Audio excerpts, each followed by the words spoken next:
جناب حضرت سیدنا ابراہیم علیہ السلام سی نا، آپ دا بڑا مشہور سنتے رہندے ہو، آپ بڑے مہمان نواز سن، کھانا تیار کر کے کئی میل تک جو مہمانوں لب کے لے آتے سن، پھر کھانا کھاتے۔ ایک دن آپ کو کوئی مہمان نہیں ملیا، کئی میل تک چلے، بالآخر ایک بندہ ملیا، منت ترلا کر کے لے آ یار دسترخوان تیار ہے، کھانا تیار ہے، میرے نام مل کے کھانا کھا لے۔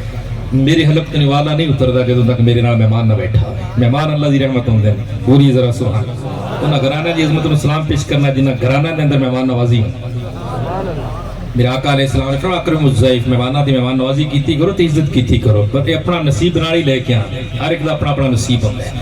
جناب ابراہیم علیہ السلام بڑے مہمان نواز سن، بندے نوں لب کے لے آئے، کھانا سامنے، لقمہ نے توڑیا، جدوں منہ دے قریب کیتا تے فرمایا بسم اللہ پڑھ لے، پروردگار دا نام تے لے لے۔ کہنے لگا میں نہیں لینا، تو نہیں جانتا کہ میں کافر ہوں، میں تیرے رب نوں مندا ہی کوئی نہیں۔ آپ نے فرمایا نہیں، ان دے برکت ہوے نہ ہوے، اس میں مندا ہی نہیں تیرے رب نوں، تیرے رب دا نام کیوں نہ ہو۔ آپ نے فرمایا پھر کھانے دے ویلے انہوں نے کہا کھانا رکھ کے ٹر گیا۔ جدوں چلیا نا دربار خدا بندی چ آواز ابراہیم جی مولا، اس بندے دی عمر کتنی؟ مولا قریب 70-80 سال دا بندہ ہے۔